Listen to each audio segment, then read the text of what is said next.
গানটা না করলেও গানের অনেক জায়গাতে ছিলাম। আপনি কি আমার নিজের বায়োপিকটা বানাইছেন? আমি নিজেকে আসলে অনেক ছোট স্বপ্ন দেখতে দিই না। আমি একটু আপনার ব্যক্তিগত স্ট্রাগলটা একটু জানতে চাই। স্ট্রাগল আসলে আমাদেরকে বাঁচায় রাখে। দিনে শুটিং শেষ করে 12-13 দিনে পোস্ট করে সেই পোস্টের কাজ আপনি রাশিয়া থেকে করে নিয়ে আসছেন। কত শুটিং এর মাঝখানে এই জিনিসটা হয়েছে, তাদের তো ফিল্মই বন্ধ হয়ে গেছে। এর পরের বড় স্বপ্নটা কি আমাদেরকে একটু জানান। ড্রাগস নিলে মানুষের কি সব প্রবলেম হইতে পারে, প্রচুর অর্গানিক অ্যাকশন গল্প আছে, আমাদের জাস্ট তুলে এনে বানাইতে হবে।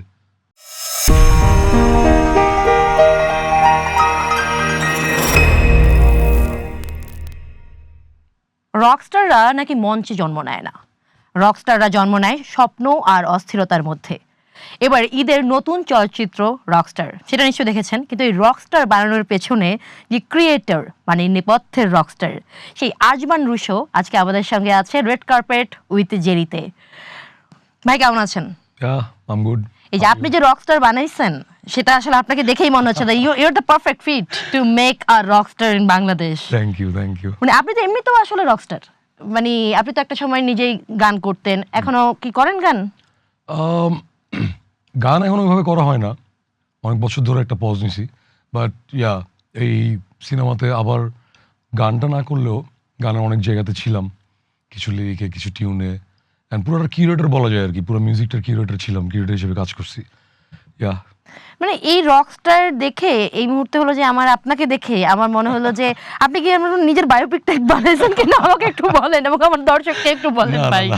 এটা আমার বায়োপিক না, এটা ইনফ্যাক্ট কারোই বায়োপিক না, বাট ইউনো প্রত্যেকটা ক্রিয়েটার, সেটা পেইন্টার হোক, সেটা আর্কিটেক্ট হোক, যেই হোক না কেন, তো যে জিনিসটা বানায় তার রিফ্লেকশন, তার প্রতিচ্ছবি ওইটার মধ্যে, ওই ক্রিয়েশনের মধ্যে দেখা যায়। সো ডেফিনেটলি আমার সিনেমা তো আমার ক্রিয়েশন যেহেতু, সো আমার কোনো না কোনো কিছু তো এটার মধ্যে আছেই। মেগাস্টার শাকিব খানকে নিয়ে আপনি রকস্টার বানাইছেন এবং আমি সেই সিনেমা নিজে দেখে আসছি, এবং সেই সিনেমায় হলো যে আমি শাকিব খানকে যেভাবে দেখছি সেটা তো হলো যে আপনার ব্যক্তিগত এই যে প্রভাবের কথা বললেন, কিছু না কিছু প্রভাব আমাকে একটু বলেন যে তার আসলে যে পুরো কস্টিউম, গেট আপ এবং হলো যে তার ডেলিভারি সবকিছু হলো যে কতটা হলো যে আপনার উপর মানে প্রভাবটা আসলে তার উপর, এই ক্যারেক্টারের উপর গিয়ে পড়ছে, আগুন ক্যারেক্টারে।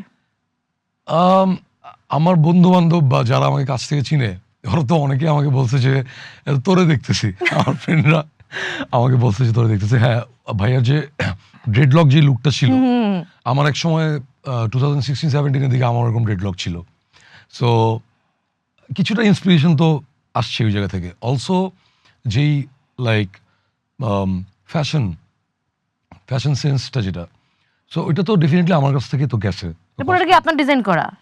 না, পুরোটা আমার ডিজাইন করা বলতে এখানে ডেফিনেটলি আমাদের কস্টিউম ডিজাইনার তো আছে। হ্যাঁ, ওদের তো কিন্তু আউটলাইন দেওয়া থাকে না যে হলো যে আই ওয়ান্ট দিস, আর ডিরেক্টরের তো ভিজুয়ালাইজেশন থাকে। পুরোটাই আমার ইচ্ছে থেকে গেছে। ইনফ্যাক্ট আমি হেয়ার কাটের সময় আমি নিজে বসে থেকে বিভিন্ন ইমেজ বের করে হেয়ার কাট করাইছি, যে দিক থেকে এরকম চাই, এদিক থেকে এরকম চাই।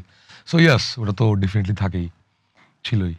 আপনি মানে কতমুখী প্রতিভার অধিকারী মানুষ। আমি আপনাকে যতদিন ধরে চিনি, আপনি হলেন যে একটা সময় গান গাইতেন, মাঝখানে আপনি এই করলেন, তারপরে আপনি হলেন যে বাংলাদেশের ওয়ান অফ দা মানে যদি বিগেস্ট ফ্রেমের হলো যে আমি বলি ওবিসি টিভিসি মানে বিজ্ঞাপন যেটাকে বলি, সেটা হলো যে আপনি নিয়মিত বানায় যাচ্ছেন এবং যাচ্ছিলেন। সেখান থেকে আপনার প্রথম সিনেমা রকস্টার, এবং সেটা বাংলাদেশে এক নামে মানে যে নায়ক বলতে শাকিব খান, এবং মানে বিগ ক্যানভাস। আপনার যখন আমি দেখি OBC big canvas, TVC big canvas, whatever you make big canvas. Azman Rusho কি আসলে বিগ ক্যানভাস ছাড়া কিছু ভাবতে পারে? এইটা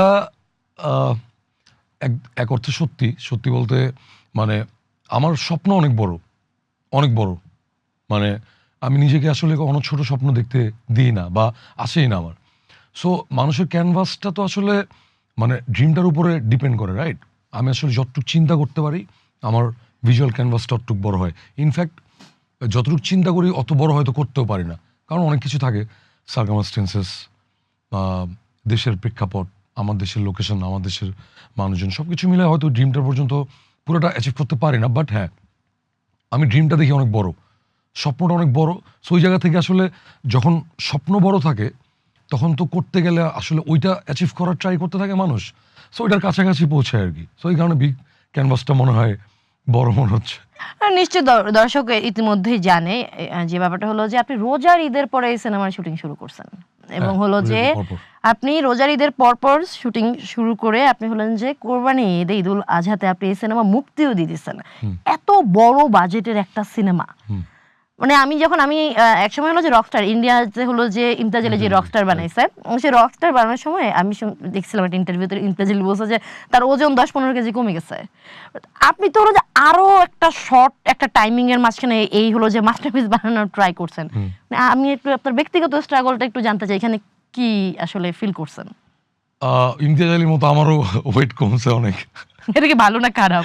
ভালো, which is very good. আমি তো চাইতেছিলাম এমনি ন্যাচারালি ওয়েট কমাইতে, ওটা তো কমে নাই। বাট রোজিয়াপা আমার বলতেছিল যে রুশো তো আরেকটা সিনেমা বানাইলে আরো 20 কেজি কমে যাবে, একটা সিনেমা বানাইতে 10-15 কেজি কমছে। সো ওটা তো ছিলই স্ট্রাগল। দেখো স্ট্রাগল আসলে মানে আমার কাছে যেটা মনে হয়, তোমার স্ট্রাগল জিনিসটা কখনো শেষ হয় না। And you know some sort of মানুষ আসলে আমার কাছে এটা মনে হয়, I might be wrong, but এটা আমার ফিলিং বলতেছি, সেটা হচ্ছে স্ট্রাগল আসলে আমাদেরকে বাঁচায় রাখে। মানে তোমার যদি আসলে কোনো স্ট্রাগল না থাকে, কোনো ধরনের স্ট্রাগল যদি না থাকে, আমার মনে হয় না তুমি বাঁচতে পারবা। কারণ জাস্ট তুমি ইমাজিন করো যে তোমার কোনো কাজ নাই, তোমার কোনো কিছু করার নাই, কোনো স্ট্রাগল নাই। আমরা তো ডেইলি জব করি বা শুটিং করি বা হোয়াট এভার, প্রত্যেকটা মানুষ কেউ গাড়ি চালায়, কেউ প্লেন চালায়, কেউ দিনমজুর কাজ করে, কেউ আবার অফিস করে, কর্পোরেট জব করে। সো তুমি যেটা করো, হোস্ট করো আর সামথিং। সো জাস্ট নিজেকে ওই জায়গায় দাঁড় করে চিন্তা করো, তোমার যদি কোনো স্ট্রাগল না থাকে লাইফে, হোয়াট উড ইউ ডু? আমার তো মোটিভেশনই থাকবে না, মানে আমার স্ট্রাগলটা তো হলো যে শেষ করার জন্যই আমি করতে চাই। তুমি একটা সিনেমার রেফারেন্স বলি, এটা আমার অনেক পছন্দের, সরি সিরিজ রেফারেন্স বলি। স্কুইড গেম দেখছো? হ্যাঁ। স্কুইড গেমের ক্যারেক্টারটা মনে আছে যে নাম্বার 1 থাকে প্লেয়ার, হ্যাঁ প্লেয়ার নাম্বার 1, যে বেসিক্যালি পুরো গেমটা সাজাইছে। হ্যাঁ। ও গেমটা কেন সাজায়? ওর লাইফে কোনো স্ট্রাগল ছিল না, কিছুই ছিল না, অ্যান্ড লটস অফ মানি ওর। তারপর ও কি করে, ও একটা এরকম একটা প্ল্যানটা করে নিজেই আসলে ওটার মাঝখানে ঢুকে যাচ্ছে, নিজেই একটা প্লেয়ার হয়ে যাচ্ছে আসলে। হ্যাঁ, এটা রিয়েল। এবং এই এক্সাম্পলটা তোমার নট অনলি স্কুইড গেম, ওটা তো সিরিজ, বাট এরকম রিয়েল লাইফ এরকম প্রচুর আছে। সো এই যে স্ট্রাগলটা আমার সিনেমা বানানোর ক্ষেত্রে, আমার অ্যাড বানানোর ক্ষেত্রে, বা আমার মিউজিক করার ক্ষেত্রে, সব ক্ষেত্রেই কোনো না কোনো জায়গায় স্ট্রাগল থাকে। কারণ এখন সিনেমা রিলিজ হয়ে গেছে, তার মানে কি স্ট্রাগল নাই? এখনও স্ট্রাগল আছে। সো এই স্ট্রাগলটা অলওয়েজ ছিল, অনেক ধরনের স্ট্রাগল ছিল। তো ধরো স্ট্রাগল কি হয়, ক্ষেত্র আর সময় বিশেষে চেঞ্জ হয়, যে স্ট্রাগলটা কি ওইটা চেঞ্জ হয়, ওই স্ট্রাগল থাকেই। আমার ব্যক্তিগত স্ট্রাগল ছিল, প্রথম স্ট্রাগল ছিল স্ক্রিপ্ট রেডি করা, তারপর ছিল দেশের বাইরে শ্যুট করব, দেশে শ্যুট করব, এই কাস্টিং করা, এগুলি করা, লোকেশনগুলি সর্ট আউট করা, তারপরে হচ্ছে তোমার মিউজিক, অনেকগুলি গান ছিল, এই গানগুলি সর্ট আউট করা। সো 10টা গান বানানো ইজ নট আ জোক। 10টা গান বানানো, আর আমাদের গানের যে লিরিক বা গানের যে প্যাটার্ন, সো একদম অর্গ্যানিক অ্যাপ্রোচ, সব কিছু নতুন বানাইতে হবে। তো ওই নতুনত্ব, আমরা তো প্রথমেই সবচেয়ে বড় স্ট্রাগল যেটা ছিল সেটা হচ্ছে যে আমরা কোনো ফরম্যাটের ছবি বানাই নাই। আমরা চাইলে একটু দর্শক কি চায় ওই অ্যাঙ্গেলে চিন্তা করতে হতো, দর্শক যেটা চায় ওটা বানাই, আমরা ওরকম করি নাই। তো এটা তো একটা অনেক বড় স্ট্রাগল ছিল, দর্শককে আসলে নতুন একটা জিনিস ইয়ে করা। এবং সারা বিশ্বে এটার উদাহরণ আছে, তুমি যখনই কোনো নতুন কিছু করতে যাবা, যখন তুমি ছকের বাইরে কিছু করতে যাবা, মানুষকে ওটার অভ্যাস করাইতে একটু টাইম লাগবে। আমরা তো ওই স্ট্রাগলটা নিছি। সো এগুলি ছিল অনেক ধরনের স্ট্রাগল। আর আমি সত্যি বলতে এই স্ট্রাগলটাই এনজয় করি, ওকে চ্যালেঞ্জ, ওকে এটা করবো চ্যালেঞ্জ। এখন আমি কথা একটা পাহাড় লাগবে, আমি একটা ক্রোমায় শ্যুট করে পাহাড় বানায় দিলাম, তা তো হইলো না। বাট আমি স্ট্রাগল করে ওই পাহাড়ে চড়ে তারপর শ্যুট করলাম, that is the challenge. And ওইখানেই যখন তুমি আসলে ওই স্ট্রাগল পার করে ফেলতে পারবা, দেন ইউল ফিল ওকে। কোনো আফসোস আছে যে হলো যে না, তাও আরেকটু যদি হলো যে একটু সময় পাইতাম, বা আরেকটু যদি একটু, মানে যেই স্বপ্নটা আপনি তো বিগ ক্যানভাসে স্বপ্ন দেখছেন এবং সবকিছুই আমি আপনার অ্যারেঞ্জমেন্ট থেকে শুরু করে, তেমন কিছু আছে যে ইস আর কটা দিন যদি সময় পাইতাম, আই উড হ্যাভ ইউনো আরো ভালো, আরো বেটার কিছু হলো যে আমি ডেলিভারি দিতে পারতাম, এরকম কোনো আফসোস? অফকোর্স আছে।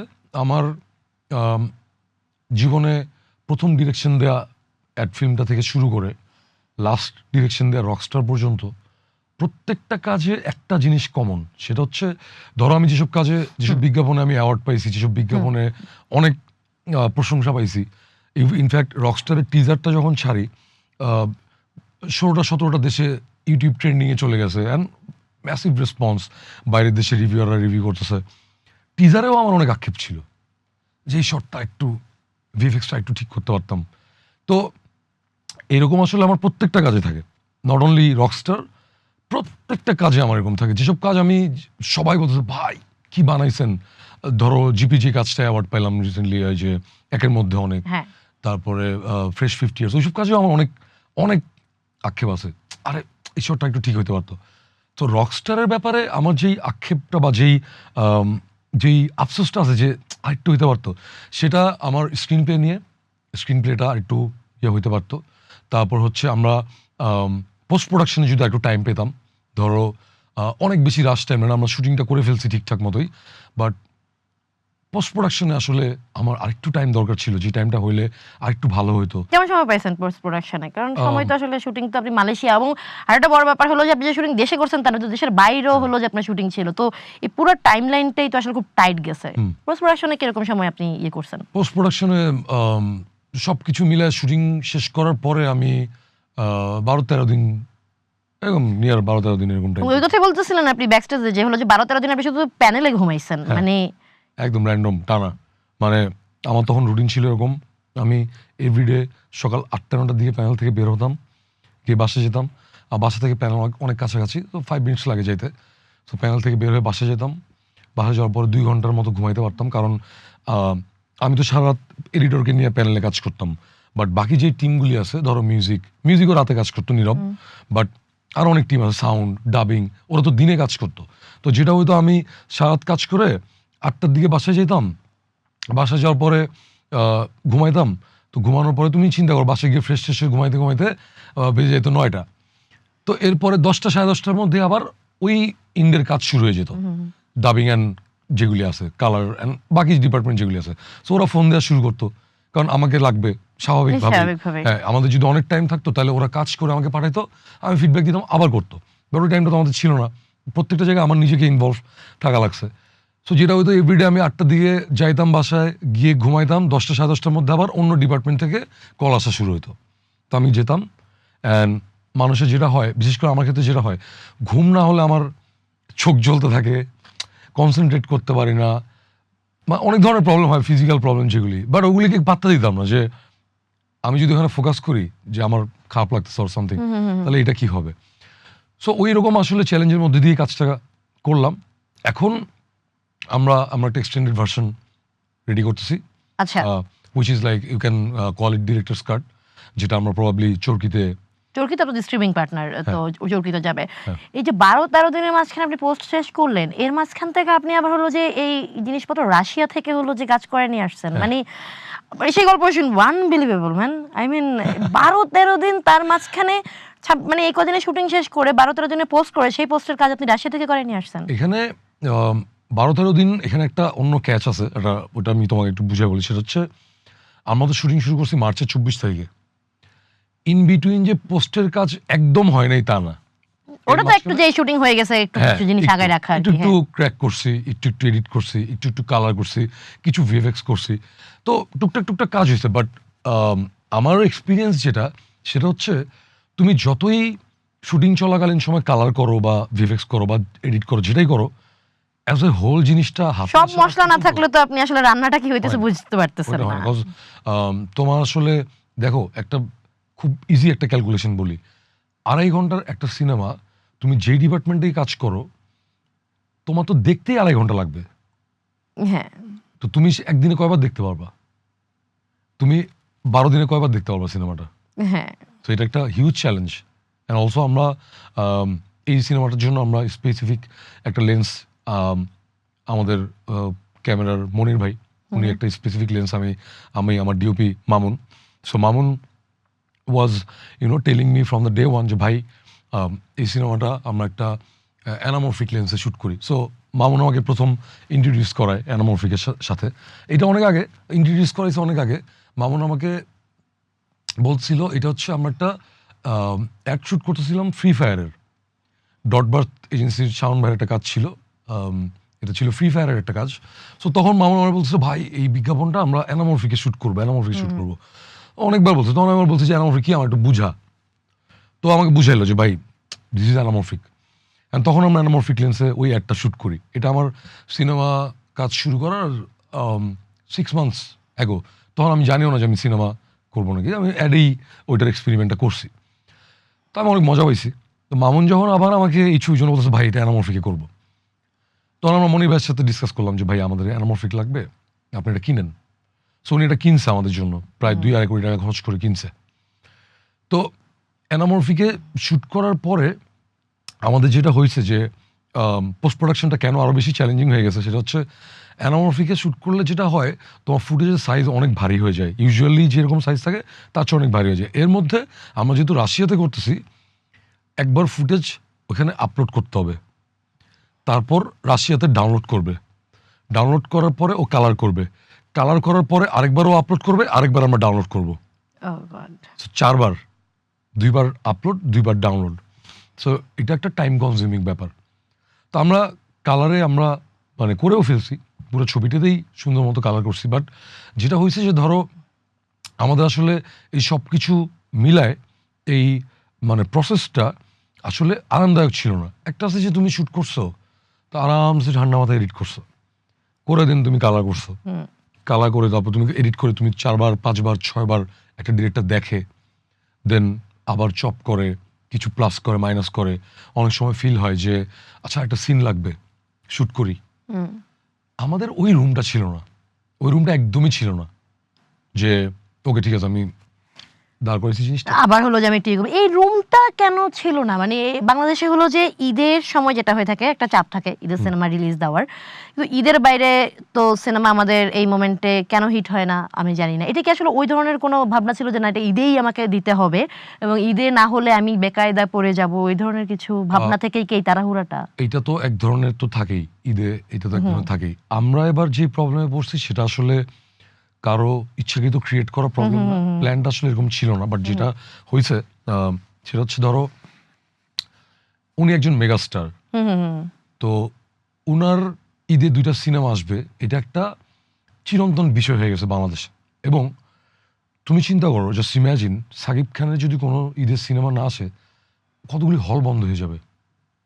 সিঙ্গেল স্ক্রিনের শত শত হল, 100-র উপরে হল আছে, যারা সারা বছর ওয়েট করে সাকিব খান একটা সিনেমা চালাবে, 2 ঈদে 2টা সিনেমা চালাবে, পুরো বছরের পুরো এটা বছর হলো চলবে। চলবে। এবং তোমার মতো আমার মতো মানুষ ছাড়া অনেক রুট লেভেলের মানুষ আছে হ্যাঁ, যে হলটা ক্লিন করে। সাকিবিয়ানরা তো অনেক মানে ডাইভার্স। এটা একটা আছে, আর এটার সাথে অনেক মানে মানুষের জীবন রিলেটেড, সংসার চালানো রিলেটেড। এটা হচ্ছে একটা চিরন্তন সত্য, which I can not deny, you can not deny. Shakib খানের সিনেমা যদি 2টা ঈদে না আসে, তাহলে কত মানুষের ফ্যামিলি চালাইতে প্রবলেম হয়ে যাবে, এটা তুমি আমি এখানে বসে ভাবতে পারবো না। কিন্তু অ্যাকচুয়ালি সারা বাংলাদেশে ম্যাসিভ ক্রাউড আছে যারা এই 2টা সিনেমার জন্য ওয়েট করে। কত কত হল মালিকরা আছে, ওরা সারা বছর এই 2টা সিনেমার বিজনেস করে চলে। তো এইটা তো একটা অনেক বড় জায়গা আছেই যে আমি তুমি না, Shakib Khan is committed to the audience, to the hall মালিকস, যাদের কাছে আসলে কোনো ওয়ে নাই। তো আমাদের প্ল্যান যে এরকম ছিল যে ভাই আমরা 12 দিনে পোস্ট করে আসলে ছবি দিব, এটা তো কোনো ডিরেক্টরের বা কোনো প্ল্যান প্রোডিউসারের থাকে না, সবাই তো প্ল্যান একটু হতে আরো পারে না। একটু যত্ন করে ভালো আমরা আসলে প্রবলেমটা অনেক শুরুতে শুরু হয়েছে, সেটা হচ্ছে প্রিন্স যখন ভিসাজনিত প্রবলেমে পড়ে, যখন ওরা ভিসার জন্য ওদের সব কিছু একদম উলট পালট হয়ে যায়। দেখো আমাদের ফিল্ম মেকারদের বা যে কোনো বিজনেসেই যেটা হয়, ধরো তুমি কোভিডের সময় কত মানুষ কত প্রবলেমে পড়ছে না, তারপরে এই যে দেশে যে এই যে 5ই আগস্টের যে এই ঘটনাটা, এটার জন্য কত মানুষ কত প্রবলেমে পড়ছে, মানে না খেয়ে মরে গেছে, বাসায় যেতে পারে না, এটা হয়েছে সেটা হয়েছে। তোমার কি মনে হয় ফিল্ম মেকাররা এই প্রবলেমটা ফেস করে নাই? কত কত শুটিং এর মাঝখানে এই জিনিসটা হয়েছে, তাদের তো ফিল্মই বন্ধ হয়ে গেছে। তুফান এরকম প্রবলেম ফেস করছে, তাহলে তো তুফান আরো বিজনেস করতো। হ্যাঁ, তো এরকম টাইপের প্রবলেমে পড়ে। আমরা এরকম একটা ন্যাচারাল ডিজাস্টারের মাঝখান দিয়ে, এটা আসলে পুরোপুরি ন্যাচারাল ডিজাস্টারও না।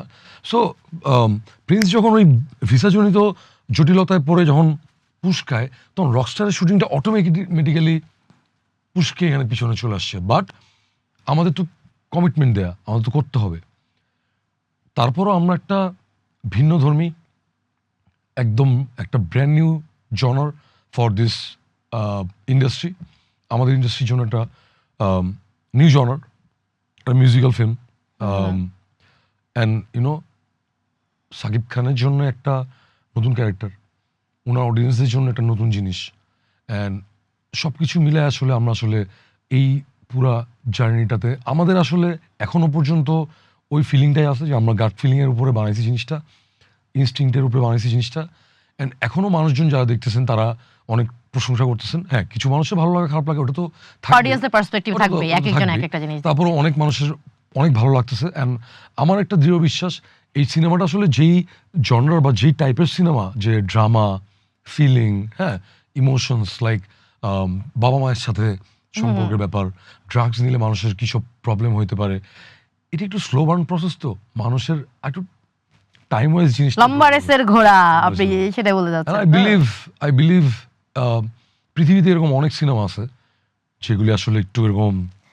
হ্যাঁ, রকস্টারের গল্প তো শুনছি আরো শুনবো, কিন্তু এবার হলো যে বললাম নেপথ্যের রকস্টারের গল্প আর একটু শুনতে চাই প্লিজ রেশো ভাই। সেটা হলো যে আপনি যেটা বলতেছিলেন জীবনে হলো যে 2 মিনিটের উপরে কিছু বানান নাই, ঠিক আছে, রকস্টার বানানোর আগে 2 মিনিটের উপরে কিছু বানান নাই, এবং আপনি ধাম করে এই হলো যে থাকে না যে এইটা হলো যে মানুষ বলে কি যে ঠিক আছে এটার পরে একটা অন্য কিছু বানায়, সেটা শর্ট ফিল্ম বানায় বা একটা প্রসেস দিয়ে যায়, এবং আপনি সেটা না করে আপনি এই যে বিজ্ঞাপন থেকে একদম একটা জাম্প করে হলো যে রকস্টার, মানে সবাই যে বলছেন যে অনেকেই হলো যে আপনি প্রচন্ড সাড়া পাচ্ছেন বা এরকম একটা জিনিস বানাই ফেললেন।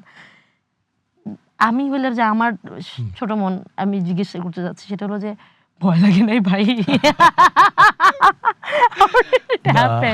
মানে আপনার জীবনে আপনি কিসের মধ্যে দিয়ে গেছেন যে হলো যে আপনার এই জিনিস বানাইতে আপনি আড়াই মাসে এই জিনিস বানাই ফেলছেন? না আমার মানে, so you said that I am a rockstar, right? Yes you are. তো রকস্টার এরকম জিনিসপত্রই করবে, which is natural for a rockstar. আমি যদি বেসিক কিছু করতাম তাহলে তার রকস্টার হইতাম না। ইয়া, দ্যাট টু ট্রু। গল্পটা আসলে আমি আসলে ধরো যখন অ্যাসিস্ট্যান্ট ডিরেক্টর ছিলাম তখন একদিন আমাদের একটা শর্ট ফিল্ম কম্পিটিশন হয়েছিল, তখন I was an assistant director, তখন আমি ডিরেক্টর ছিলাম না। তখন আমি একটা শর্ট ফিল্ম বানিয়েছিলাম, একটা 2 মিনিটের শর্ট ফিল্ম ছিল, 2 মিনিটের শর্ট ফিল্ম ফেস্টিভ্যাল ছিল একটা। তো এখানে বানানোর পর আমি ফার্স্ট প্রাইজ পাইছি, when I was the casting director, but আমি ওখানে জিতছিলাম আর কি কন্টেস্টটা। তো ওইটা ছিল আমার একটু গল্প বলা, বাট এরপরে ডিরেকশনে আসছি আমি ওইটার প্রায় 7 বছর পর। এর মাঝখানে আমি অ্যাসিস্ট্যান্ট ডিরেক্টর থাকা অবস্থায় আরেকটা ফিকশন বানাইছি, যেটা ছিল 40-42 মিনিটের।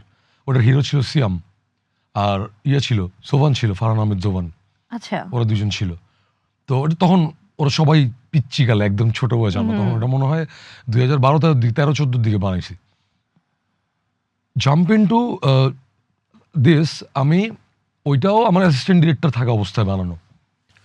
ওইটা পরে আই টুক 6 ইয়ার্স, এরপর আমি অ্যাসিস্ট্যান্ট ডিরেকশনই দিছি, অ্যাসিস্ট্যান্ট ডিরেক্টর হিসেবে কাজ করছি।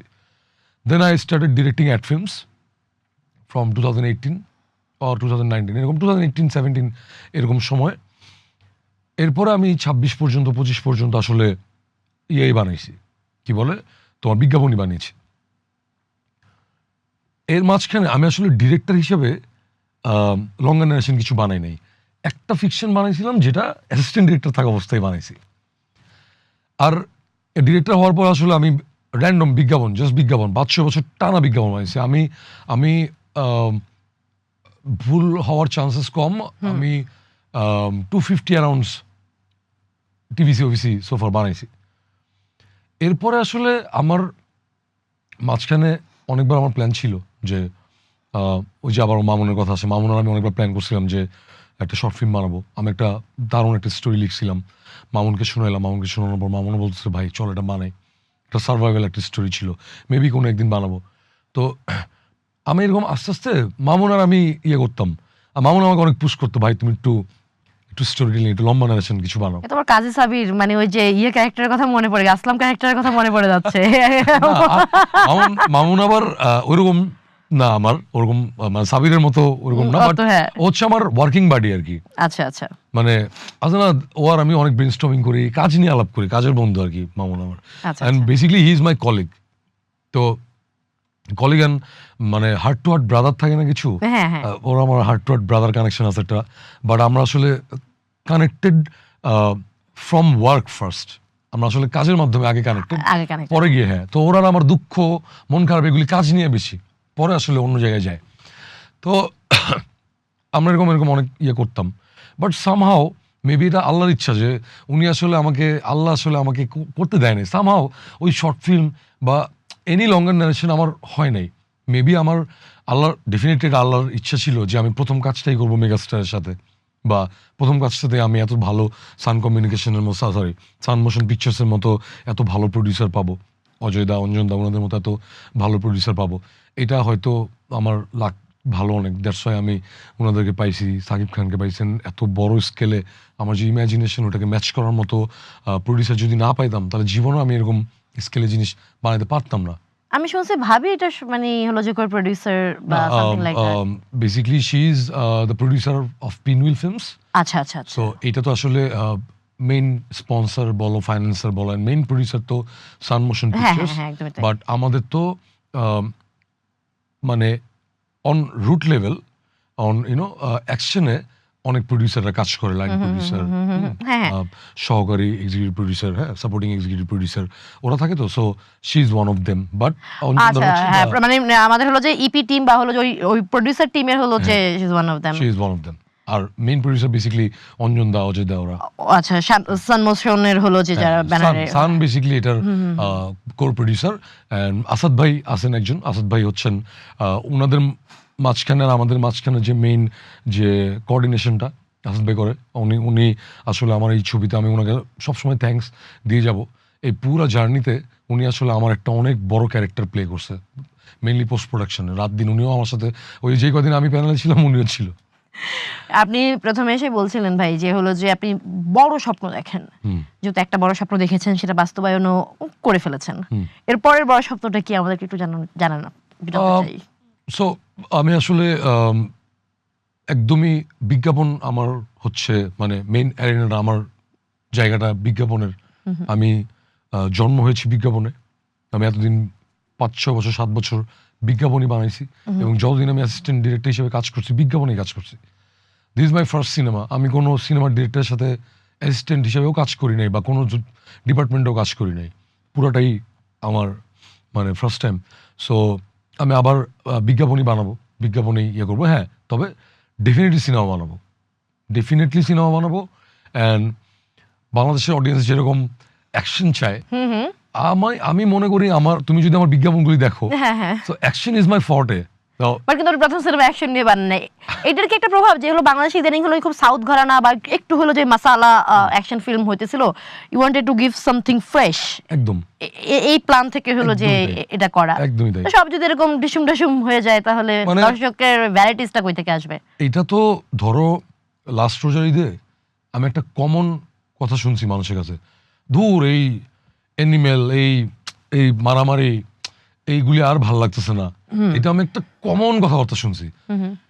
বাট এই রকস্টার রিলিজ দেওয়ার পর আবার অনেকে বলছে ভাই অ্যাকশন নাই কেন। সো এটা একটা মানে আমার এখন এক্সপিরিয়েন্স যেটা বলছে যে মানুষ অ্যাকশন ডেফিনেটলি পছন্দ করে, বাট ইউ নো হোয়াট, অ্যাকশনের মধ্যে আসলে অর্গানিক স্টোরি দরকার। তুমি অ্যাকশন বানাও, অ্যাকশন মানে তো অ্যাকশন মানুষ পছন্দ করে। ইনফ্যাক্ট ঈদে কি হয়, আমি এবার যেটা বুঝলাম, ঈদে যেটা হয়, মানুষ না মানে ঈদের একটা ফেস্টিভ মুডে থাকে, কান্না করার ইচ্ছে খুব একটা মানুষের থাকে না, যা মন খারাপ করে আসবে এটা থাকে না। মানুষের কি মন চায় যে আমি এখন ধরো সকালবেলা সিনেমা হলে গেছি, সন্ধ্যায় তো ফ্রেন্ডদের সাথে পার্টি, বা রাতে তো ফ্রেন্ডদের সাথে তো আড্ডা মারবো, তো দিনের বেলা একটা চম্পেশ একটা জিনিস দেখে যাবো, একটা আইটেম গানের সিটি মেরে যাবো, বন্ধুদের সাথে রাতে ওই গানটা নাচবো। এটা একটা মানুষের একটা চাওয়া থাকে, সরি, তো এটা একটা মানুষের একটা চাহিদা থাকে। সো ঈদের সিনেমাগুলি এরকম হইতে হবে। অ্যান্ড অলসো মাস অডিয়েন্স যেহেতু নাচতে চায়, মাস অডিয়েন্স যেহেতু সিটি মারতে চায় সিনেমা হলে গিয়ে, ওই মশলাটা থাকতে হবে। But we have to make something original. গল্পটা থাকতে হবে, কানেক্ট করতে পারে, মানে রিলেটেবল। এক্স্যাক্টলি। তুমি টার্মিনেটর 2 বলো আর এক্সট্রাকশন বলো, প্রত্যেকটা জায়গায় কমিক রিলিফ আছে ভাই, তারপরে হলো যে আপনার ওই যে কানেকশনটা আছে অর্গানিক। আজেইরা গিয়ে মারামারি করলে হবে না। Also we have to have our story, we have to have our gang war. That's what I believe. যে আমি অ্যাকশন বানাবো, আমি নেক্সট সিনেমা অ্যাকশনই বানাবো, আমি ক্যামেরার সামনে বলতেছি আমি নেক্সট সিনেমা অ্যাকশনই বানাবো, বাট একটা অর্গানিক অ্যাপ্রোচ থাকবে অবশ্যই 100%। আমি যতদিন সিনেমা বানাবো, যে খারাপ বলুক যে ভালো হোক হোয়াট এভার, আমি অর্গানিক অ্যাপ্রোচ থেকে কখনোই সরবো না। My cinema has to be original. আমার সিনেমা খারাপ হতে পারে বাট অরিজিনাল হইতে হবে, এটা আমার কথা। অ্যাকশন বানাবো, অরিজিনাল স্টোরি থাকবে, অরিজিনাল কানেকশন থাকবে। অ্যান্ড ইউ নো হোয়াট, আমাদের প্রেক্ষাপটে আমাদের বাংলাদেশে প্রচুর রিলেভেন্ট, প্রচুর অর্গানিক অ্যাকশন গল্প আছে, আমাদের জাস্ট তুলে এনে বানাইতে হবে। আমাদের দেশে প্রচুর গ্যাংওয়ার ছিল একটা সময় 90s দিকে, যেসব গ্যাংওয়ার ছিল, তুমি আমাদের দেশে যেসব গ্যাংস্টার ছিল, Sweden Aslam, Prakash bKash and আরও অনেকে, ওইসব গল্প তো এখন পর্যন্ত আমাদের ইন্ডাস্ট্রিতে বানানো হয় নাই, বানাইতে হবে না। আজকে Godfather, City of God, Blood Diamond, এইসব সিনেমা দিগ্বিজয়ী cinema, legendary cinema. This all are from some sort of organic character or original প্রেক্ষাপট থেকে আসছে। ব্লাড ডায়মন্ড কি, ব্ল্যাকদের যে ডায়মন্ড নিয়ে যে স্ট্রাগল ছিল ওইখান থেকে আসছে, মাইনিং এবং হলো যে হ্যাঁ এক্স্যাক্টলি। তোমার সিটি অফ গড কি, সিটি অফ গডস, যেখানে সব গডফাদাররা থাকতো। সো আমরা কেন আমাদের দেশে জিনিস বানাবো না? আমি আমার দেশের জিনিসটা বানাবো। আমাদের দেশে এরকম প্রচুর ছিল। না, আমাদের তো এই মুহূর্তে সবচেয়ে হয়েছে এটা কোরিয়ান সিনেমার মতো হয়েছে, এটা ইরানি সিনেমার মতো হয়েছে, আর এটা তো সাউথের সিনেমার মতো হয়েছে, একটা আমেরিকান, একটা হলিউড, আমরা যখন বলি না হলিউড লেভেলের একটা সিনেমা হয়েছে। আমি কেন বাংলাদেশের লেভেলের স্ট্যান্ডার্ডে বাংলাদেশের ওই জায়গাটার বাংলাদেশের গল্প কেন আমরা হলাম যে বলতে পারি না? আমরা কিন্তু লাস্ট কিছুদিন যদি মানে দেখি, আমরা কয়েক বছর ইন্ডাস্ট্রি যেটা চলতেছে না ভাই, যে এটা কিন্তু আসলে ওই যে অমুকের সিনেমার মতো হয়েছে, তমুকের সিনেমার মতো, অমুক সিনেমার মতো হয়েছে। আপনি সেটাই বলতেছেন যে আমাদের তো গল্প আছে, আমাদের বলার মতো গল্প আছে। এখন আমি একটা নিউ ফিল্ম মেকার, রাইট, একটা ফার্স্ট টাইম সিনেমা বানাইছি। আমি যদি নতুন গল্প না বলি, কে বলবে? আমার তো দায়িত্ব। একটা ডিরেক্টর তো একটা সিনেমা যদি হয় একটা সোসাইটির মিরর, তাহলে এই মিররটা ধরে কে? ডিরেক্টর ধরে, রাইটাররা ধরে, রাইট? যুগে যুগে হুমায়ুন আহমেদ স্যারের মতো লোকজনই তো লিখে গেছে বলে আমরা ওগুলি মানে শুনে শুনে মুগ্ধ হইতে পারি যে সত্যজিৎ রায় এটা কি লিখে গেছে 60 বছর আগে, ভাই এটা তো এখনো রিলেভেন্ট। হ্যাঁ, সত্যজিৎ রায়ের গল্প এখনো পড়লে তো গায়ে কাটা দেয় যে উনি এই যুগে লিখে গেছে এটা। তো কেন উনি তো ওই যে এইসব জায়গা থেকে লিখছে, নিজের গল্পটা লিখছে। সত্যজিৎ রায় ট্রাই করে না আমেরিকার গল্প লিখতে, উনি দার্জিলিং এর বিবরণ দিছে, উনি কাঠমান্ডুর বিবরণ দিছে, যেখানে উনি বিলং করে। তো আমার কথাটা ওইটাই, দেখো আমার সিনেমার মেকিং, নির্মাণ, ক্যামেরা ওয়ার্কস, কালার গ্রেডিং, এগুলি হবে ইন্টারন্যাশনাল লেভেলের। যেন তুমি রকস্টারের কালার গ্রেডিং বলো, সিনেমাটোগ্রাফি বলো, লোকেশনস বলো, ভিজুয়ালস বলো, তুমি যে কোনো ইন্টারন্যাশনাল সিনেমা, আমাকে আমার এক বড় ভাই কালকে জিজ্ঞেস করতেছিল যে ইন্টারন্যাশনাল সিনেমা কি? ইন্টারন্যাশনাল সিনেমা তো যেটা আমরা এই দেশে বসে যে অনেক দূর দূরান্তের সিনেমা যেটা দেখি, বা ন্যাশন ওয়াইড বা গ্লোবালি যেটা অ্যাকসেপ্টেড, কথার কথা অ্যাভাটার, বা কথার কথা তোমার টাইটানিক, বা এনি টাইপ, এরকম ক্রিস্টোফার নোলান টাইপের ওনার যেসব সিনেমা টিনেমা আছে যেগুলি আমরা এত দূরে বসেও অ্যাকসেপ্ট করি, এটাকে আমরা আমাদের সাধারণ মানুষের ভাষায় ওগুলিকে ইন্টারন্যাশনাল সিনেমা বলি, রাইট? এখন তুমি তো নিশ্চয়ই কথার কথা এনি অফ যে কোনো একটা সিনেমাকে নিয়ে তুমি বলবো না যেটা ইন্টারন্যাশনাল সিনেমা। তো ওইরকম চলিত হয়ে গেছে, ভালো সিনেমা মানে আমরা বলি ইন্টারন্যাশনাল সিনেমা। বা যেসব সিনেমায় আসলে ওরকম অ্যাপ্রোচটা দেখা যায়, আচ্ছা ভিজুয়ালটা ওরকম। হলিউডের সিনেমা আমরা একটা ঝলকে বলে দিতে পারি যেটা একটা কালারের ওদের হলো যে দেখলেই হলো যাচ্ছে, বুঝা যায় না, হ্যাঁ যে আইম্যাক্সে শুট করা বা সামথিং। তো ইন্টারন্যাশনাল সিনেমা বলতে আমরা ওটা বুঝি যে আচ্ছা নির্মাণ বা দেখতে জিনিসটা এরকম হবে। বাট আমার প্ল্যান হচ্ছে, আমার স্বপ্ন হচ্ছে, ওই যে বড় স্বপ্ন, আমার স্বপ্ন হচ্ছে স্টোরি হবে আমার, স্টোরি হবে বাংলা, স্টোরিটা বাংলাদেশের হইতে হবে। বিকজ বাংলাদেশের স্টোরির অভাব নেই। বাংলাদেশ, বিশেষ করে ঢাকা এমন একটা শহর যেখানে সব লেয়ারের মানুষ থাকে। দেখো বিশ্বে এরকম শহর খুব কম আছে যেগুলিতে ধরো একদম নিম্নবিত্ত থেকে মধ্যবিত্ত থেকে শুরু করে উচ্চবিত্ত থেকে শুরু করে সবাই এত কিলোমিটারের মধ্যে থাকে। বাট উন্নত বিশ্বে কি হয়, 2টা লেয়ারের মানুষ থাকে। যেসব দেশে বা যেসব শহরে এরকম লেয়ারে লেয়ারে মানুষ থাকে, ওদের গল্পের অভাব নাই। এবং আমি জাস্ট লুক অ্যারাউন্ড করলে আমি দেখি অজস্র গল্প যেগুলি দেখে বড় হয়েছি, আমি ওই গল্পগুলি বানাবো, বাট মেকিং, ওই যে বললাম যে লুক অ্যান্ড ফিল, এডিটিং বা স্টোরি টেলিং বা মিউজিক বা ওভারঅল যেই প্যাকেজিংটা, এটা হইতে হবে ইন্টারন্যাশনাল। সো আমি যদি একদম একটা ইজি তোমাকে একটা এক্সাম্পল দিই, সো তুমি তো চিপস কিনো, রাইট? যে কোনো বাংলাদেশি চিপস কিনো। এখন একটা ইন্টারন্যাশনাল ব্র্যান্ডের, একটা ভালো একটা ব্র্যান্ডের চিপস কিনো, যেটা ধরো যে পরিমাণ চিপস, কথা 150 গ্রাম চিপসের দাম থাকে, বাংলাদেশ থেকে চিপস কিনলে কথা 50 টাকা দাম। সেম চিপসটা আমি একটা ভালো ব্র্যান্ডের, একটা গ্লোবাল মার্কেটে এস্টাবলিশ একটা ব্র্যান্ডের চিপস কিনতে গেলে 450 টাকা লাগে, just because of the packaging and the quality of the product.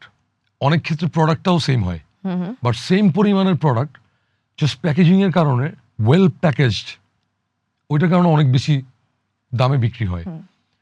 আমার কথাটা এইটাই যে আমাদের আসলে প্যাকেজিংটা হবে ওরকম যেন মানুষের কাছে দেখলে মনে হয় ওকে ভাই আমার দেশের সিনেমাও ওই দেশের মতো হতে পারে, আর কানেকশনের জায়গা থেকে যেন মানুষ একটা অর্গ্যানিক গল্প পায় যে ভাই দিস ইজ বাংলাদেশি স্টোরি। মানে বাংলাদেশের এই দুর্দান্ত স্টোরির আপনার মতো নির্মাতা আছে, আরো অনেক দুর্দান্ত নির্মাতা আমাদের আছে এই মুহূর্তে। ইন্টারন্যাশনাল লেভেলের কথা তো যারা ভাবতে পারে, তাহলে আমাদের আসলে আমরা যেসব টেকনিশিয়ান বা এই যে কথাগুলো বলছি আমরা, সেটার জন্য আমাদের আসলে বাইরে যাওয়ার কেন প্রয়োজন পড়ে ঋষভ ভাই? সেটা আমরা কেন তৈরি করতে পারি নাই এত বছরেও, কি মনে হয়? তোমরা যদি রকস্টারের কথা বলো, রকস্টারে সব টেকনিশিয়ান বাঙালি ছিল, ইনফ্যাক্ট রকস্টারের ফুল টিম বাঙালি। আমি তোমাকে নাম ধরে বলি, আমাদের মেকআপ আর্টিস্ট ছিল অমিত আম্বারকার, ইন্ডিয়ান। আমার ফার্স্ট এডি ছিল আয়ুষ, ইন্ডিয়ান, ও দম এবং তাণ্ডবের ফার্স্ট এডি ও ছিল। আর আমাদের কালারিস্ট ছিল রাশিয়ান। এছাড়া আমার ডিওপি মামুন বাঙালি, আমি নিজে বাঙালি। আমার প্রোডাকশন ডিজাইনার তারেক বাবলু বাঙালি। আমার কস্টিউম ডিজাইনার বিথি, সাফিয়া, ওরা বাঙালি। আমার এভরি কাস্টিং সবাই বাঙালি। ইনফ্যাক্ট আমরা মালয়েশিয়াতে গিয়ে যে শ্যুট করছি, মানে অলমোস্ট 95% সবাই Not বাঙালি ছিল। necessarily it has to be you. No. Not necessarily I'm talking about Rockstar only. I'm just thinking যে হলো যে ওভারঅল আমি যদি কয়েক বছরের একটা প্যাটার্ন দেখি, ইভেন ধরেন যে কালারটা, পোস্টটা ম্যাক্সিমাম অনেকে বলে যে এটা বাইরে থেকে করা, এবং এটা আসলে একটা ইউএসপি, ইউনিক সেলিং পয়েন্ট থাকে মাঝে মধ্যে একটা সিনেমার, যেটা তো খুব বাইরে থেকে বিএফএক্স করা, বাইরে থেকে সিজিআই করা, সবকিছু। সো এটা অনেক বেটার হবে এরকম ব্যাপার। কিন্তু আমরা যদি আমরা আমাদের ইন্ডাস্ট্রির আসলে ল্যাকিংটা কোথায় বলে মনে হয়? আপনি কাজ করতেছেন, আমার কাছে আমার ইন্ডাস্ট্রি ল্যাকিং মনে হয় না।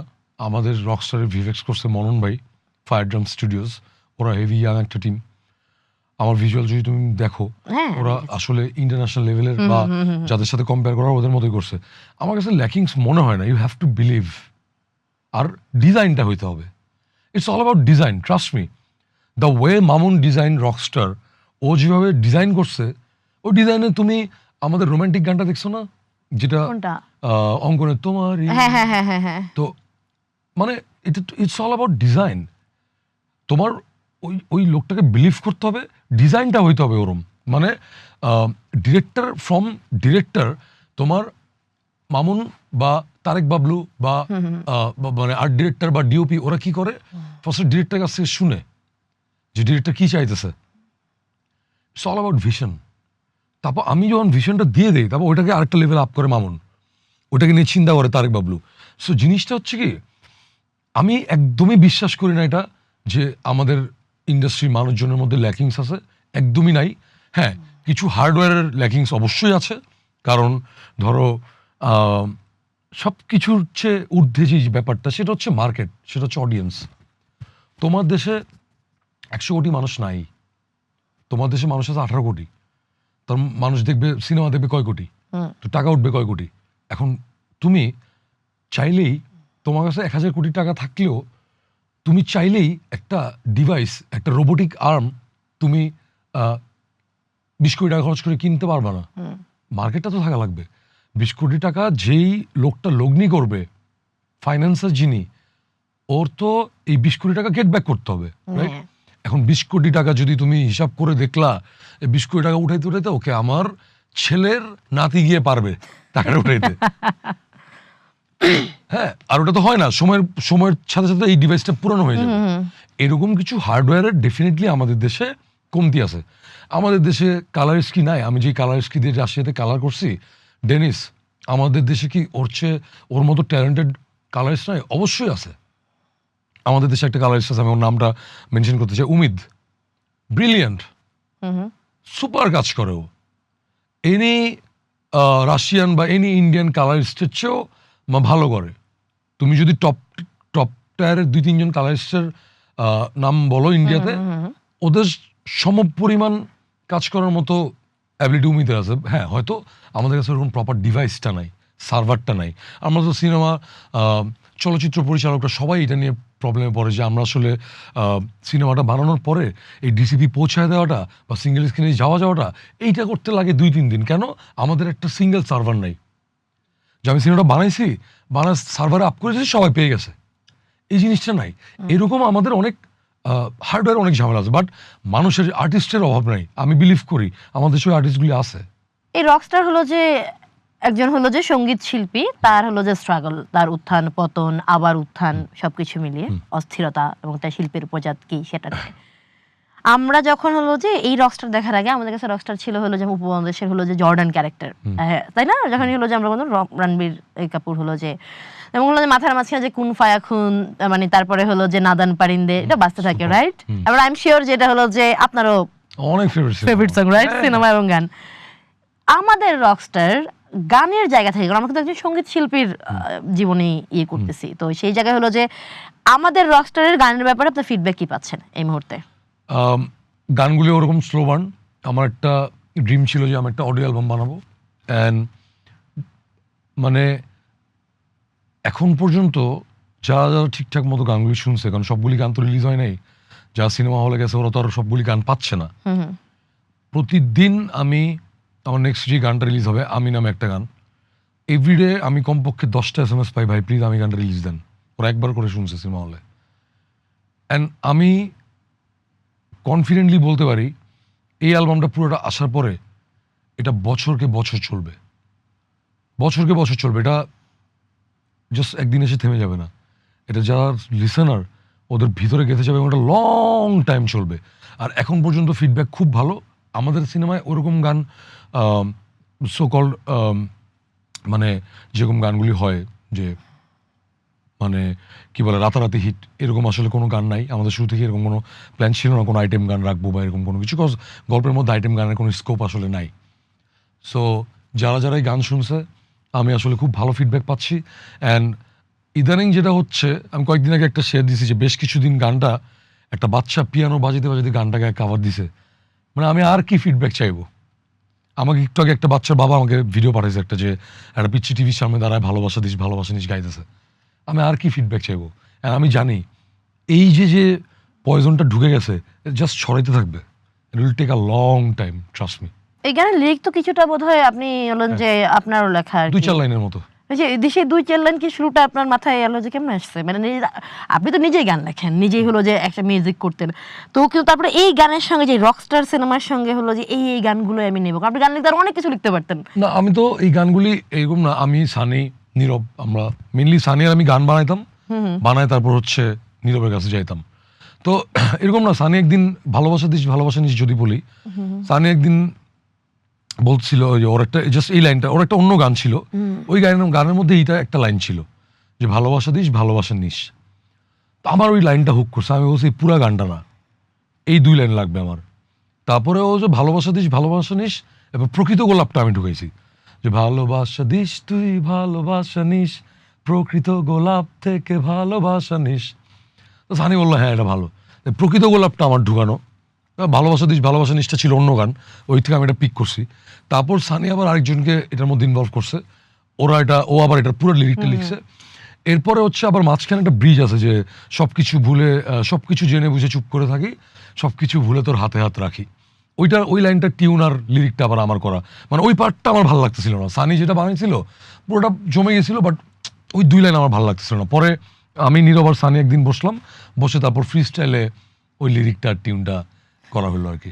পুরো রকস্টার সিনেমা জুড়ে অনেক ফিলোসফি, সিনেমা নিয়ে, মানুষের জীবন নিয়ে, পরিবার নিয়ে অনেক মেটাফরিক্যাল, অনেক মানে হলো যে আপনার ফিলোসফি আছে। ব্যক্তিগত জীবনে হলো যে এই রকস্টারের ফিলোসফি কি, এবং সে আসলে সে নিজেকেই ফিলোসফি বা দর্শন এত নিয়ে ভাবে যে সে আসলে তার পুরো সিনেমাতে প্রচুর পরিমাণে মেটাফরিক্যাল ফিলোসফি দেওয়ার ট্রাই করছে? দেখো আমি একদম আমার 23-24 বছর বয়সে আমি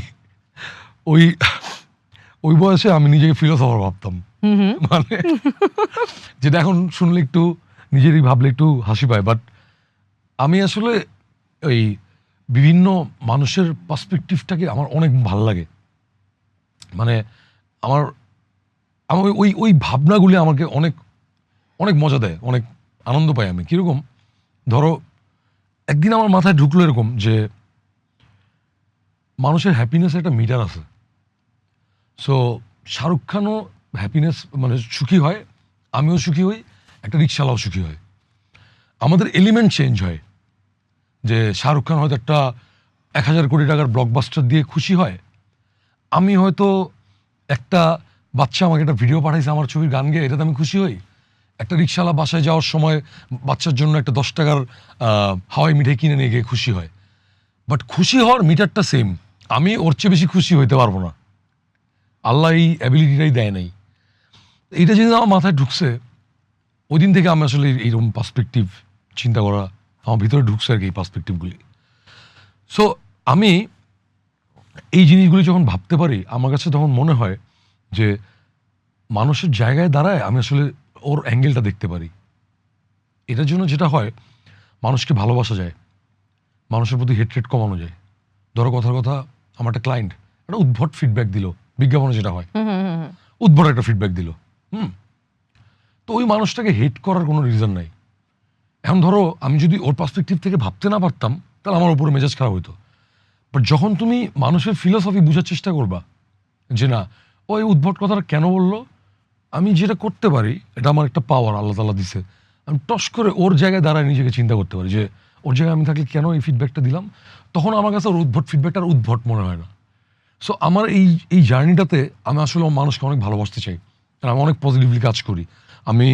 আমি দেখতেছি যে মানুষ অনেকে অনেক অনেক রং করতেছে বা ভুল করতেছে, বাট আমি ওটা ওই জোনে ঢুকি না। আমি খুব সুন্দর মতো, হয়তো আমার বলার ভঙ্গিতে অনেকে নেগেটিভ মনে করতে পারে, বাট আমার ভিতরে ওটা থাকে না। সো এই যে ফিলোসফিটা, এই ফিলোসফি ওয়ার্ডটা আমি প্রত্যেকেরটা বোঝার চেষ্টা করি। আজকে আমার মা রাগ করে একটা কথা বলছে আমাকে, আমার মার ফিলোসফিটা কি, আমি ভাবতেছি যে আমি এখন এত বড় হয়ে গেছি, আমি আমার একদিন রাতে একটু বাসায় লেট করে যেতেই পারি, এর জন্য তো মা আমার সাথে এরকম বিহেভ করতে পারে না। তখন যখন আম্মুর পার্সপেক্টিভে চিন্তা করি, তখন দেখি আমার ছেলেই, ও যতই বড় হোক ও তো আমার ছেলেই থাকবে, চাইলে মারতেই পারি। তো এই যে ফিলোসফির জায়গাটা বললা, আমি আসলে প্রত্যেকের ফিলোসফিটা বোঝার চেষ্টা করি যে ও কোন জায়গা থেকে চিন্তা করছে। যখন আরেকজনের ফিলোসফিটা বুঝতে পারি বা কাছাকাছিও যেতে পারি, লাইফ অনেক ইজি হয়ে যায়। কারো ডিসিশন নিয়ে রাগ থাকে না। তুমি যদি ধরো কথা ধরো আমি তোমার উপর কোনো একটা বিষয় রাগ করলাম, হ্যাঁ, ডেফিনেটলি আমার কাছে কিন্তু রিজন আছে রাগ করার, নাহলে তো খামাখা রাগ করবো না, রাইট? এখন তুমি যদি আমার রিজনটা না বুঝো, আমার ফিলোসফিটা না বুঝো, তাহলে তুমি বলো দূর হুদাই রাগ করছে। আমি শুধু আমারটা ভাববো। আর যদি তুমি একবার বুঝতে পারো যে কেন রাগ করলো, তাহলে তুমি দেখবা যে রিলেশনশিপটা নষ্ট হয়ে থেকে বেঁচে যাবে, দেখবা রাগটা নাই হয়ে যাবে। যখন আমি বুঝবো যে তুমি আমার রাগ হওয়ার রিজনটা বুঝছো, দেখবা অটোমেটিক্যালি রাগ ছেড়ে দিছি। এটাই কিন্তু সত্যি। এবং এই যে জীবনের রিলেশনশিপ, জীবনের মানুষগুলি, তাদের সবার ইন্ডিয়ার পার্সপেক্টিভ ফিলোসফি বুঝতে পারলে লাইফ অনেক ইজি হয়ে যায়। ঋষভ ভাই, এই যে ভাবি কি আসলে আপনার জীবনের মীরা? মানে ভাবি আমাকে ভাবি প্লিজ, আই এম সরি, আমাকে এটা জিজ্ঞেস করতে হচ্ছে। ভাবি ছাড়া হলো যে এখন তো ভাবি সব, আমি জানি সেটা, আমি ভাবি সব। তো ভাবির আগে যদি আমাদেরকে একটু কিছু জানানো যায়, আপনার জীবনের মীরা, ইনা মিনা টিকা কেউ যদি থাকে, এই রকস্টারের ইয়েগুলো জানতে চাচ্ছি আমি।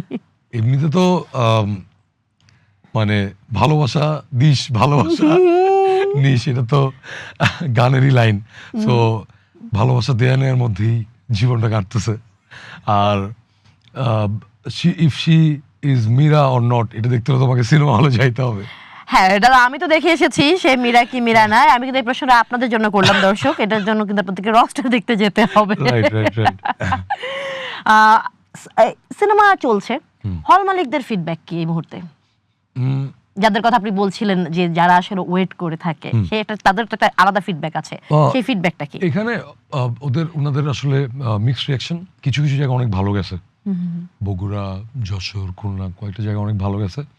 কিছু কিছু জায়গা ওইভাবে বিজনেস করতে পারে নাই। আমাদের প্রথম দিন আসলে কোরবানি দিয়ে তো আসলে বিজনেসটা হয় সেকেন্ড ডেতে, প্রথম দিন টুকটাক হয়, মানুষ গরু নিয়ে বিজনেস। তো ওই যে ফার্স্টের দিন কিছু নেগেটিভ রিভিউ, ওয়ার্ড অফ মাউথে হলো যে একটু, মানে ওটা তো অনেকবার আমরা এক্সপ্লেন করছি যে এটা আসলে অনেক কিছুই ফেক ছিল, বা শুধু নেগেটিভ রিভিউগুলোকে কেটে কেটে পিছনে একটা ইন্ডাস্ট্রিতে হলো যে একে অপরের পিছনে এরা কি আসলে কোনো পেইড বা এটা কোনো এজেন্ডা গুলা নিয়ে এরা কাজ করে? অনেকেই আসলে এটা, মানে আমি জানি না কারা করে, বাট এটা আসলে আছে, কিছু একটা আছে। তো ওইটা কিছু হলেও বিজনেসের ক্ষতি করছে, এটা we can not deny. But এখানে একটা কথা আমি বলবো, আমার দৃঢ় বিশ্বাস যতটুক বিজনেস হওয়ার কথা ছিল 3 দিনে, সেটা তো হয় নাই ফার্স্ট 3 ডেজে, কারণ এইসবের কারণে। বাট লং রান এটা মানে যে স্লো বার্নের কথা আপনি বলেছেন, আমি জানি না আপনি অবগত আছেন কিনা, আমি একটা টেলিগ্রাম গ্রুপ বা এগুলোতে, যেহেতু আমি হলাম যে হোস্টের বাইরে আমি একজন জার্নালিস্ট, তো আমি তো এগুলো দেখি, অনেক ভালো কোয়ালিটির হলো যে একটা পুরো রেকর্ডেড পাইরেসি হলো যে রকস্টারের বের হয়েছে। আপনার কি এটা নিয়ে কিছু করতেছেন এদেরকে ধরার জন্য বা কিছু একটা? আমাদের ফুল স্কোয়ার টিমের পুরো আইটি টিমটা এটা নিয়ে রাত দিন কাজ করতেছে। অলরেডি 2-4 জনকে ধরা হয়েছে, অনেকগুলি অলরেডি ডাউন করা হয়েছে, এন্ড সিআইডি টিম এটা নিয়ে কাজ করতেছে ফুল অন, এটা নিয়ে রাত দিন প্রচুর মানুষের কাছে এটা ডাউনলোড করা আছে, এবং তারা হলো যে এটা হলো যে এগুলো তো আসলে আমাদের সিনেমার ইন্ডাস্ট্রি বা আমাদের নষ্ট করে। বাট এখন এটা ইন্টারনেটে আপ করতে এই মুহূর্তে হয়তো পারবে না, আর যেগুলি ছিল ওগুলি অনেকগুলো ডাউন করা হয়েছে। এখন এটা নিয়ে একদম অফিসিয়াল সিআইডি টিম কাজ করতেছে। এটা একটা আমাদের জন্য ভালো খবর। এই যে আপনি বললেন যে আপনি হলেন যে এই বাংলাদেশের পরবর্তী সিনেমা আপনি অ্যাকশন সিনেমা বানাবেন, আমারও তো এখন অ্যাকশন সিনেমা বানাবেন, আমাদের গল্প বলবেন। আমি খুবই আশাবাদী আপনি আমাদের সিনেমার গল্প বলবেন। সেইখানে কি আপনি, যদিও এখনো ভাবেননি, মক্কা অনেক দূরের কথা আছে, কিন্তু তাও আপনার মাথায় আছে যে বাংলাদেশের তো আমাদের আসলে হিরো বলতে শাকিব খান আছে, আমাদের আরিফিন শুভ আছে, আমাদের সিয়াম আছে, আরো অনেক, হ্যাঁ রাজ আছে, হ্যাঁ তো দুর্দান্ত সবাই, মানে আরো অনেকেই কিন্তু আছে, কিন্তু মাথার মধ্যে থাকে না যে আচ্ছা আমি অমুককে নিয়ে এই কাজটা করতে চাই, নাকি এই কাজে আমরা শাকিব ভাইকে দেখতে পাবো আপনার পরবর্তী কাজেও? আসলে এই মুহূর্তে আমি সিনেমাটা নিয়ে আসলে একদমই কোনো ভাবনা শুরু করি নাই। বাট আমার আসলে ডিরেক্টর হওয়ার পিছনে রিজনটাই হচ্ছে, আমি এটা এর আগে অনেক ইন্টারভিউতে বলছি যে I have decided that I will be director at the age of 22, and আমি ডিসাইড করছি যে আমি ডিরেক্টর হবো 22 বছর বয়সে, after watching Blood Diamond and কিদা দিদিউস। আর আমি সিটি অফ গড দেখি নাই, ফার্স্টে দেখছি কিদা দিদিউস, মানে ওই ভাষাটা দেখছি প্রথমে, পরে ইংলিশটা দেখছি। ওই দুইটা সিনেমা যদি তুমি দেখো, ওটা অর্গানিক স্টোরি। আমি ব্লাড ডায়মন্ড দেখেছি, কিদা দিদিউস দেখিনি আমি। Please watch, I would love that. তো ওইগুলি তুমি দেখবে যে full on action, but organic action. তো আমার সিনেমা, আমার ডিরেক্টর হওয়ার স্বপ্নই হয়েছে অ্যাকশন সিনেমা দেখে। তো আমি ডেফিনেটলি অ্যাকশন বানাবো, অ্যাকশনই বানাবো। আমি এই মুহূর্তে শুধু একটুক জানি যে আমি নেক্সট একটা অ্যাকশন সিনেমা বানাবো। না, আমি এটা জিজ্ঞেস করার কারণ হলো যে বাংলাদেশে আপনি তো ডিরেক্টর হতে চাইছেন, কিন্তু বাংলাদেশে এরকম শাকিব খান তো একটা বড় নাম, মেগা স্টার, তার সিনেমায় কাজ করার পর হলো যে ব্যাপারটা আমাদের ইন্ডাস্ট্রিতে হয় না যে অমুকের নায়ক বা অমুকের, এটা হয় যে শাকিব খানের ডিরেক্টর।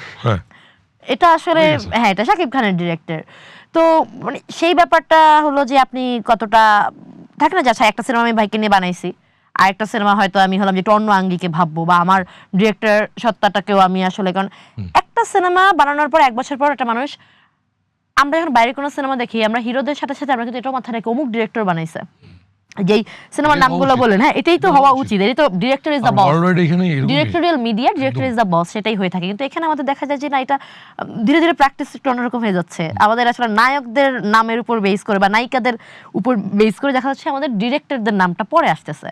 তো সেই ক্ষেত্রে কি এটাকে কোনোভাবে আপনার ডিসিশন মেকিং এ কিছুটা ইনফ্লুয়েন্স করবে কিনা? না দেখো, আমি এটাতে পুরোপুরি একমত না। কারণ হচ্ছে কি, দেখো রায়হান রাফি ভাই, উনার নামে কিন্তু এখন সিনেমা চলে। হ্যাঁ, এই যে আমি লাস্ট টাইম হলো প্রেসার কুকার, এটা বাংলাদেশে কিন্তু আমাদের নারী নির্ভর সিনেমা হয় না বললেই চলে, কিন্তু সেই একটা হলো যে গাট ফিলিং, উনার ইনস্টিংক্ট থেকে সিনেমা বানায় রাফি ভাই হলো, যেটা একদমই তাই, কিন্তু এবং সবাই কিন্তু দুর্দান্ত। এবং আমি তো বিগত বছরগুলিতে দেখতেছি রায়হান রাফির নামে সিনেমা চলে। তারপর আমি আরেকজনের নাম বলবো, Tanim Noor, Utshob, Bonolota Express, Mezbaur Rahman Sumon, Mezbaur Rahman Sumon, second cinema রয়েছে। উনি তো মানে কি বলবো, গুরু মানুষ। তো এই যে ডিরেক্টরগুলি ওনারা তো ওনাদের নিজেদের পদচ্ছাপ রেখে গেছে। তো মেইনস্ট্রিম সিনেমায় বলতে বলতে 3টা ডিরেক্টরের নাম বলে ফেললাম। না আমি কিন্তু মেজবা রহমান সুমন তিনি কিন্তু হলো যে আমি সেটাই বলতেছিলাম, সে কিন্তু সাকিব ভাই নিয়ে হলো যে সিনেমা বানায় নাই, সে হলো যে মানে তার হাওয়া বলি আমরা, রোহিত বলি, নাজিফা তুষি এবং ওরকম ওই অর্থে কোনো স্টার আসছে নাই, মানে এবং আবার সবাই স্টার, গল্পটা স্টার এবং সবাই স্টার, আবার কেউ মানে উনি কি করলো, কি দেখাইলো করে। হ্যাঁ তানিম ভাই আমার এই কাউচে সেই হলো যে সে বলে গেছে যে হলো যে ভেরি অ্যামেজিং। কিন্তু আপনি যেই উদাহরণগুলো দিচ্ছেন আমি কিন্তু সেগুলো উদাহরণ দিচ্ছি না, আমি শুধুমাত্র হলো যে সাকিব ভাইয়ের ব্যাপার আসলেই হলো যে সাকিব ভাই নামটাই এত বড় এবং সাকিবিয়ানদের এত একটা, এটা তো একটা ইজি বিষয়। দেখো তুমি মানে এই যে 3জন ডিরেক্টরের নাম বললাম, ওনারা কিন্তু ওনাদের মাইলস্টোন ক্রিয়েট করছে, গেল এই টপিকটা গেল। সেকেন্ড থিং আসলাম সাকিব খান, শাহরুখ খানেরও সেম অবস্থা। শাহরুখ খানকে নিয়ে সিনেমা করলে মানে ডাঙ্কি যখন করছে পরপর সিনেমা করলে, রাজকুমার হিরানি, তুমি পাঠানের ডিরেক্টরের নাম বলতে পারবা না তো। পাঠান কার সিনেমা? শাহরুখ খানের সিনেমা। এক্স্যাক্টলি। তো সাকিব খান হচ্ছে আমাদের দেশের সবচেয়ে বড় স্টার। হ্যাঁ এখন আমি যখন অন্য কাউকে নিয়ে বানাবো, বা আমি যদি আসলে আমার বড় ভাইদের যাদের নাম বললাম তাদের মতো যদি আমি আসলে শাইন করতে পারি বা ভালো সিনেমা উপহার দিতে পারি, তখন ডেফিনেটলি আমাকেও মানুষ ওইটাই বলবে। এরপরে হয়তো আমার পরে আরেকজন এসে বলবে যে রুশো ভাই তো বানাইছে।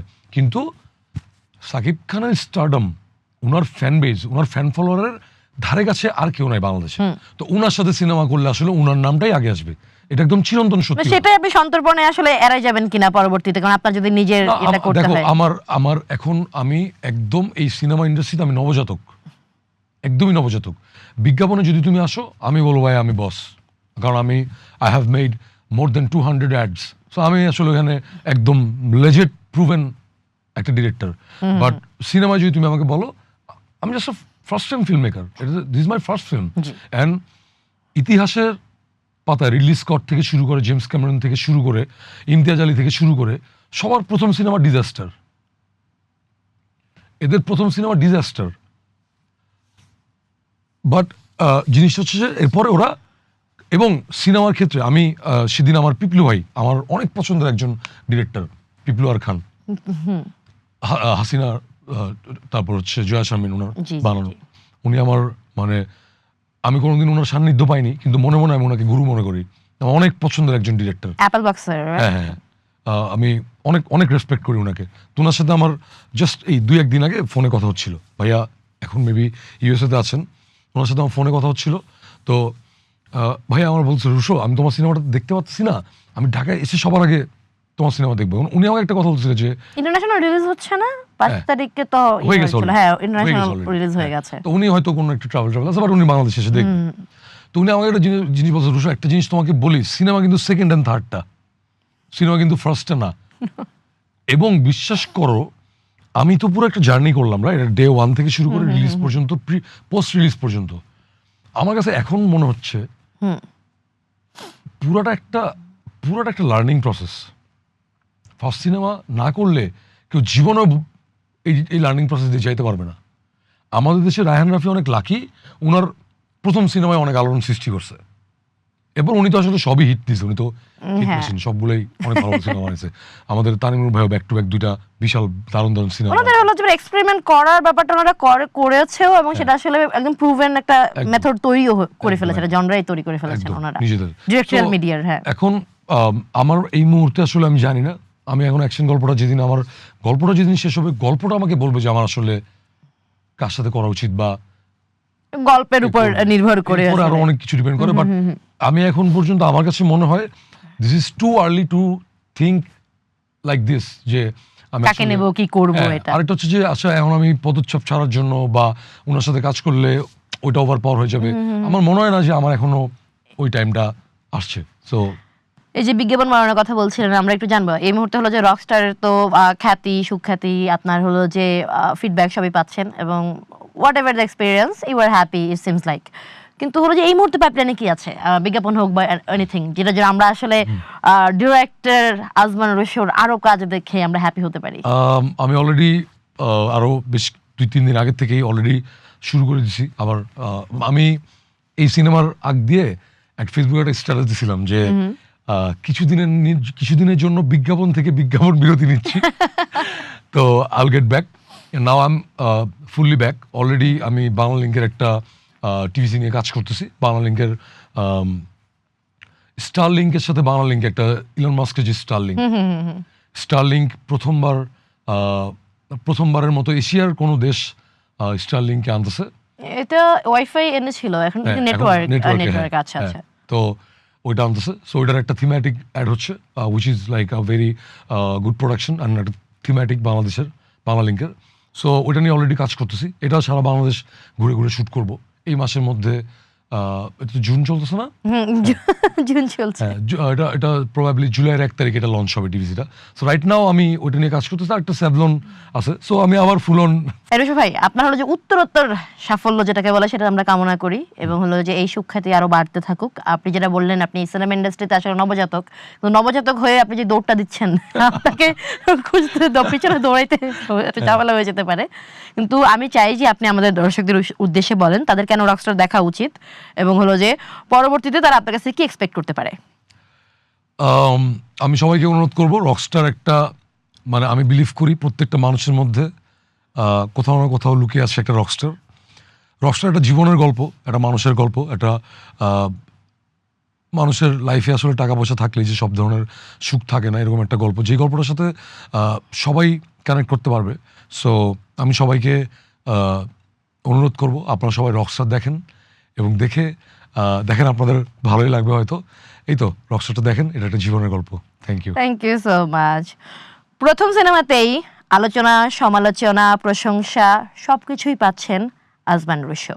কিন্তু একটা ব্যাপার পরিষ্কার, আজমান রুশো স্বপ্ন কিন্তু ছোট দেখে না। দর্শক, আমাদের সঙ্গে এতক্ষণ থাকার জন্য, রেড কার্পেট উইথ জেরির সাথে আড্ডায় আমরা চেষ্টা করেছি আপনাদেরকে মাতিয়ে রাখার জন্য। আপনারা ভালো থাকবেন, সুস্থ থাকবেন। আপনাদের সঙ্গে দেখা হবে অন্য কোনো সময়ে, অন্য কোনো গল্প নিয়ে, মেবি অন্য কোনো রকস্টারের সাথে। হ্যাঁ, বাট রকস্টার কিন্তু একটাই।